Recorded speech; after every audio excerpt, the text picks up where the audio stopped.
Cantor. Hey, How is it going? good man, good. How do you like Brazil so far? Love Brazil. It's my fourth time being here. I've been here.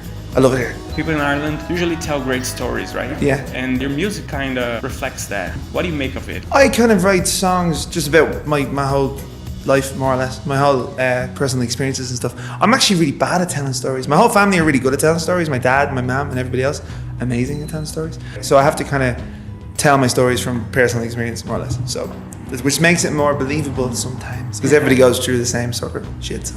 I read somewhere that you wrote Only Take It Home last Christmas. Yes. And the album was a little more upbeat than the others. Yeah. Yeah. I'm a much happier person, you know? Yeah. So what do you think? The holiday had something to do with it? The Christmas time? You know what happened? Only Take It Home just randomly fit the album perfectly at the end because it was the last song that was written. And the verses are very slow, very sad. And the chorus is absolutely crazy. And it's like it's an Irish pub at 4 o'clock in the morning. Everybody's screaming their heads off and going mad. So like I couldn't figure out what to do for the chorus for months, even a year. I think it would have been a year before I finished that song.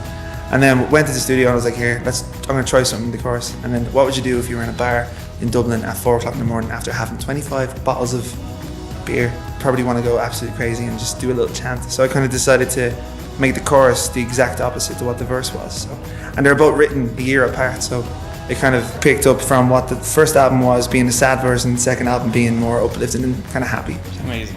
What has changed from the last album that you did to this new one? It's been like really fun. I mean, the album came out in October, so I've been on the road ever since. So I've been gigging and playing a lot. So it's brought me to totally new audiences. Like always brought me over here. I've never really, even in Portugal, so we landed in Portugal before we came to Sao Paulo, and we got into a taxi and like they're playing Always in every taxi we got into. It was crazy. We got on scooters and stuff and we were driving by people in cars and they're all playing Always. Exactly. Your music played here quite a lot. Yeah, it's mad. Why do you think that Brazil is so connected to you and your work? I think like the likes of people like Passenger, he's always over here. He smashes over he was here too. We did an interview with him. He's a nice guy. He's lovely.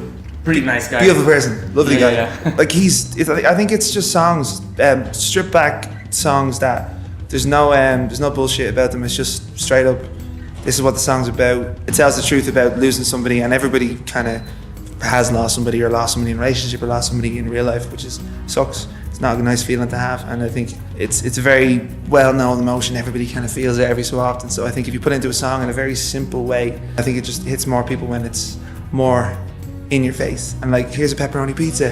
Here's a pizza with loads of pineapples and mushrooms and other crap on it. It's too hard to understand. So pepperoni pizza. You write very specific songs, like songs talking about love. Yeah. And tell me, who do you look up to when you're writing? I look up to like artists like Bob Dylan. Every so often another artist comes along and you're like, fuck, they're doing a really good job. They're doing something totally different. Like Billie Eilish, she does something that's totally different that I've never heard before. And you listen to it and you're like... And she's a kid, yeah. She's a kid. She did it with her brother, and her brother helped her with the production and wrote the songs with her and everything. So it's just like the fact that they came up with something that was pretty much never done. I'd never heard a production or songs like that before. I heard her album, I was like, oh my God, this is mad.